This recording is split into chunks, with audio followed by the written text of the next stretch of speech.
Good morning, everyone. My name is. I'm Edward from BA Contos. The topic I choose is IT trends, issues, and challenges. So let's go.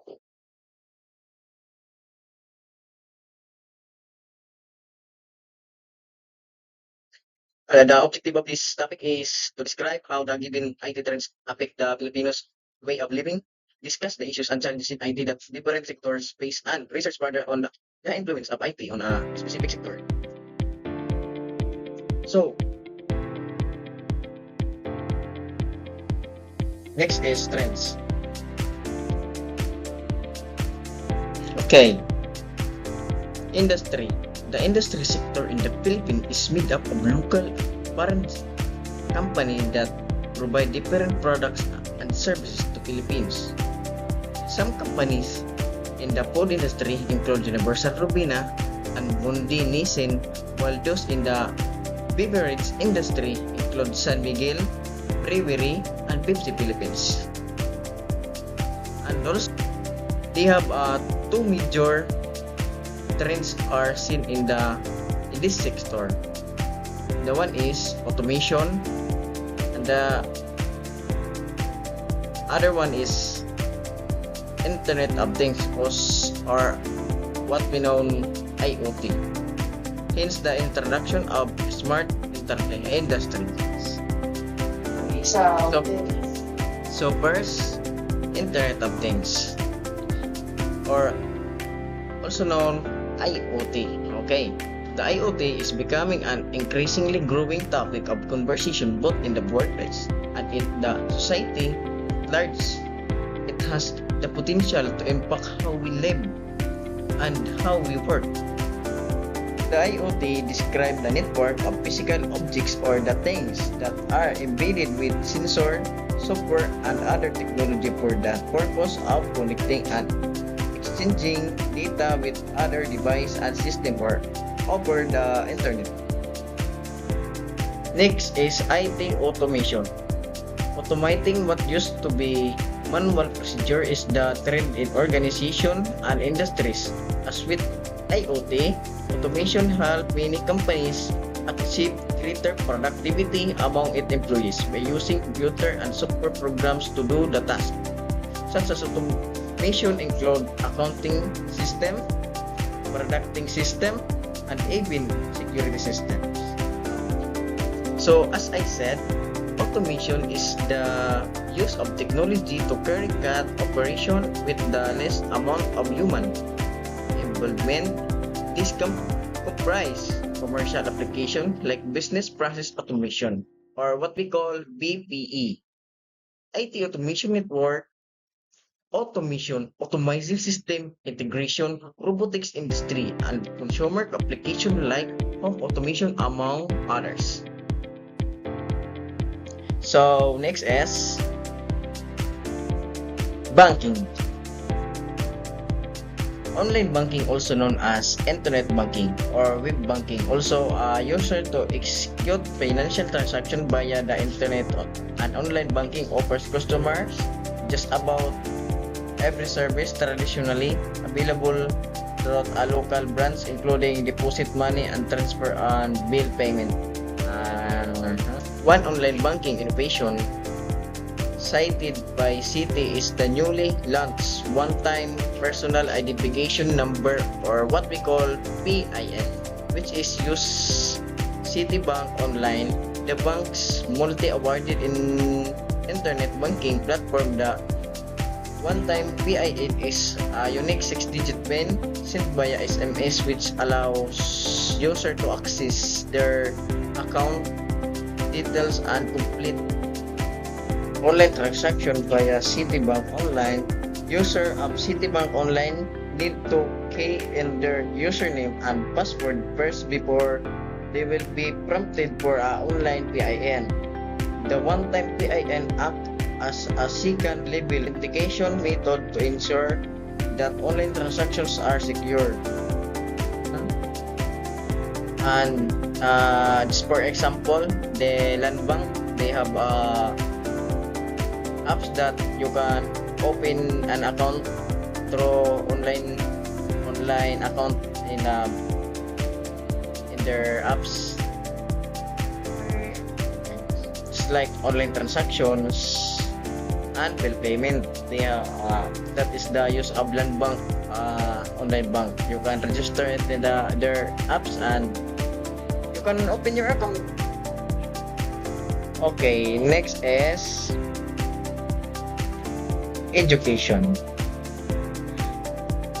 Education, most challenges and universities in the Philippines use a learning management system, or what we call LMS, to deliver, manage, and keep track of students' progress, which is delivered to learn relates to the e-learning system. E-learning is learning that utilizes electronic technologies to access educational curriculum outside of a traditional classroom. In most cases, it refers to a course, program, or degree delivered completely online. This is distance learning. The news article that follow discuss how telecom companies such as Globe and PLDT are giving back to the society by introducing technology to public schools and making sure students as well as teachers become global learners.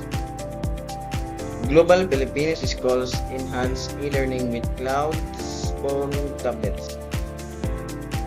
The first 11 schools which is implemented the GFS program received cloud phone, pad, 900 TV, tablets preloaded with a e-book.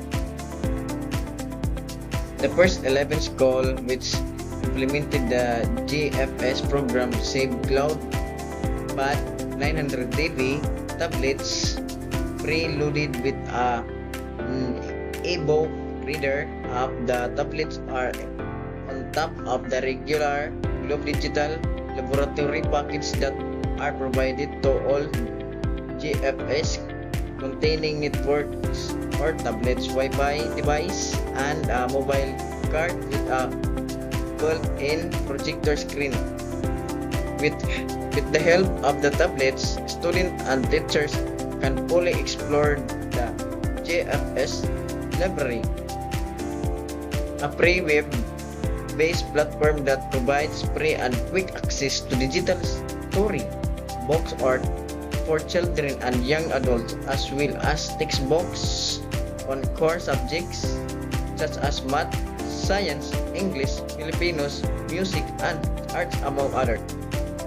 They may also use the global provide internet service to connect to the GFS library and to download as many titles as needed for learning needs. Under GFS, schools are provided with unparalleled online connectivity to give homeroom teachers access to limit teaching and learning engagement available on the internet. PLDT Enterprise roll out of e-learning program to aid millennial studies. PLDT Enterprise via its digital mobility then leads innovation in e-learning or digital technologies bucket in education as it recently launched for smarts new e-learning program for the academic and training institution. Next is health. E-health refers to the use of information and communication technology in healthcare, and also it covers a lot of theory which is why digital health industry expert often contest exactly what the term means, and to add to the confusion, it is also frequently used as synonym for health IT. How digital health is bridging in healthcare gap in Philippines. Digital health in the Philippines traces its roots to University of Philippines, national healthcare, or what we call UPM, or NTHC, which is pioneered open source telemedicine and mHealth project that connected remote patients with specialists in the Philippines General Hospital, or what they call PGH. This community-based approach in delivering a health solution has gathered momentum in recent years as the lack of doctors, nurses, and other allied health workers in underserved areas become more severe. As what I have mentioned, mHealth, the Philippine government has stepped in the private sector in further developing its e-health projects. Okay, by just what we call as Qualcomm wireless research, wireless access for health, or what we call WAH, leverage the high what we call penetration of mobile device in the Philippines. It is low-cost tablets and smartphone and open source software, and also it described it as using 3G technology to improve healthcare by reducing the time required for reporting and improving access to accurate and relevant patient information for clinician and government decision maker. And next is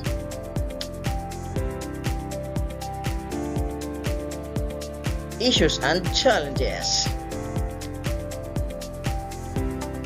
Issues and challenges as we go to the introduction of computer system at work. One main issue is maintaining the computer system security and integrity. Modes of communication within office environment normally initial exchanging of email or discussion is local chat rooms. This scenario opens the doors for malicious software that can be shared whether intentionally or not to the entire organization. It's a type or malicious software or malware, what we call malware. It's a general term used to describe any type of software that can cause harm to computer system. So this is the example are the following next. So the first one is virus. A virus, it is a computer program usually hidden with another program that insert itself into other program files or files. Example, yung kaibigan ko na virus yung kanyang device kasi nag-click siya ng link. Yung hindi na alam na yung link pala ay virus pala, kaya yun nasira yung kanyang device kasi na virus, nahack lahat ng kanyang programs. That is the virus of the computer. To avoid it, be careful on using your computer or device on the internet. Or in simple term, think before you click. A worm is standalone malware that replicates itself in order to spread to other computers. It almost always causes at least some harm to a computer system, such as slowing down the network connection. Compared to a virus, a worm causes less damage. However, a worm can also act as a virus by reflecting itself, causing damage to multiple parts in the system. Next is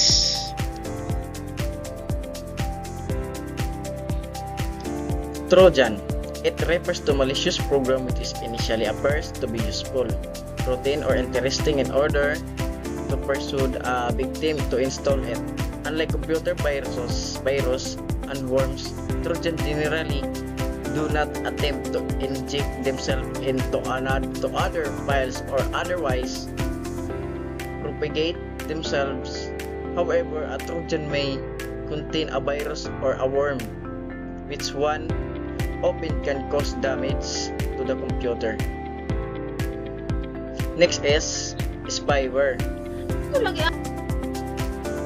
A spyware is a software that aims to gather information about an organization or a person without his or her knowledge. It may send particular information to another entity without the consumer's consent. Most advertising companies use this for marketing process. An extension of this another malware called adware. A more dangerous type of spyware is one of that insert control over a device without the user's knowledge, such as keystroke logging or spy cams. The last one is ransomware. It is a type of malware that can block access to a victim's data. The hacker uses this or her technical knowledge or skill to gain unauthorized access to data or system. The hacker also threatens the victim that specific data will be deleted, for example, until a ransom is paid. Until a ransom is paid. Some simple ransom is not that difficult to reverse, especially for someone who has knowledge in IT. Trojans and bots are all part of a class of software called malware. The overwhelming majority of malware is created to make money illegally, often by stealing sensitive and confidential information from victims' computers and mobile devices. Malware can also be used for cyber vandalism, cyber espionage, hacktivism, cyber warfare, and various other reasons. Malware can make entry onto your computer via questionable file downloads, visiting infected websites, or through email containing a seemingly benign link or attachment. Common types of malware. Viruses. Almost all viruses are attached to an executable file, which means the virus may exist on a system but will not spread until the user opens the infected program. Viruses often originate on the internet and spread when downloading a file infected with a virus, peer-to-peer file sharing, or email attachment. Trojan. A Trojan is a harmful piece of software that looks legitimate. Users are typically tricked into leading and executing it on their systems.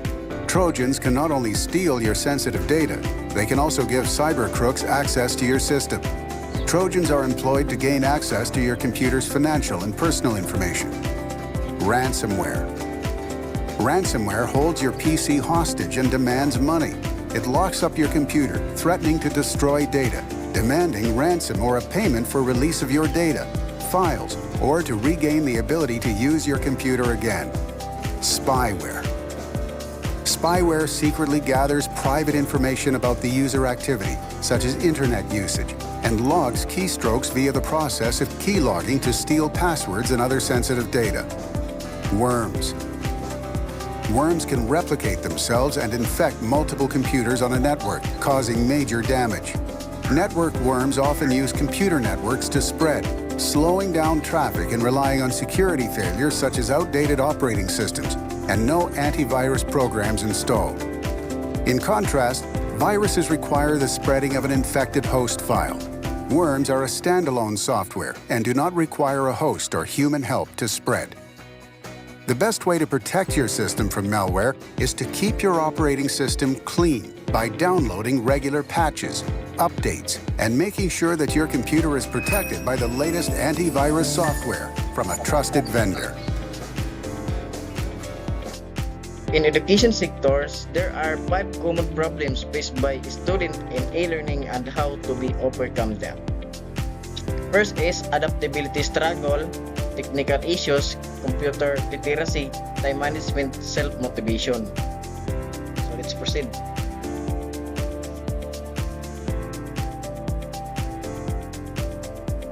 Adaptability. Okay. switching from traditional classroom and face-to-face instructor training to computer-based training in a virtual classroom makes the learner experience entirely different for students. Their resistance to change doesn't allow them to adapt to online learning environment, whereas it takes time for them to get accustomed to course management system. Next is technical issues. Many students are not provided with a high bandwidth or the strong internet connection that online course requires, and those fail to catch up with their classmates. Next is computer literacy. Although the students are generally tech savvy and those able to manage computer will lack of computer literacy is a major issue among students today. Many of them cannot operate basic programs such as Microsoft Word and PowerPoint, and therefore are not able to handle their file. Furthermore, many students find fixing basic computer problems troublesome as they have no knowledge in this area. However, technological proficiency is a must for following online class as it calls students to manage their assignments and coursework in an organized manner without struggling. Basic course in computer literacy enhance student knowledge in the field, having a fundamental knowledge of computer hardware would help them participate in online class without interruption and hindrance. Okay. Next is time management. Time management is a difficult task for a e-learner as online course requires a lot of time of intensive work. In online class for intensive work. Furthermore, whereas it is mostly adults who prepare web-based learning programs for their place and time flexibility, they rarely have the time to take the course due to their various everyday commitments, regular commitments. Self-motivation is an e-learning essential requirement. So, however, many online learners lack it much to their surprise after enrolling in distance learning course. Many learners fell behind and not nurtured the idea of giving up as difficulties in handling a technology medium also seem insurmountable. Students need to find the motivation to follow the new education trends and also properly equip themselves for future challenges in their education, and carries only a positive attitude will help them overcome the challenge in e-learning. Taught this are hard to practice. Students need to understand that it is necessary in order to reap the e-learning benefits in the future. Next is business. As previously discussed, some companies use adware to track information about their customers for marketing purpose. You might ask how it is possible. Whenever you buy items online inside like Lazada, Amazon, or Zalora, or personal details such as your name, gender, items purchased, etc. are saved by this retailer later on while browsing other websites such as Facebook. You notice advertisement streaming at the bottom of the page you were browsing earlier. How did Facebook know what you were looking it is those site. An advert is a program designed to display advertisement on your computer. Redirect your research request to advertising website and collect marketing type data collect marketing type data about yourself. For example, the type of website you visit so that customized advertisement can be displayed. Is it a bad thing? It depends. An advert can be considered a legitimate alternative offered to consumers who do not wish to pay for software. There are many ad-supported programs, games, or utilities that are distributed as advert, which is often called as freeware. Some applications have pop-up advertisement that if a user wishes to remove them, a certain fee should be paid to make the app ad-free. And that's all. Thank you. I hope you learned something on my presentation. Thank you.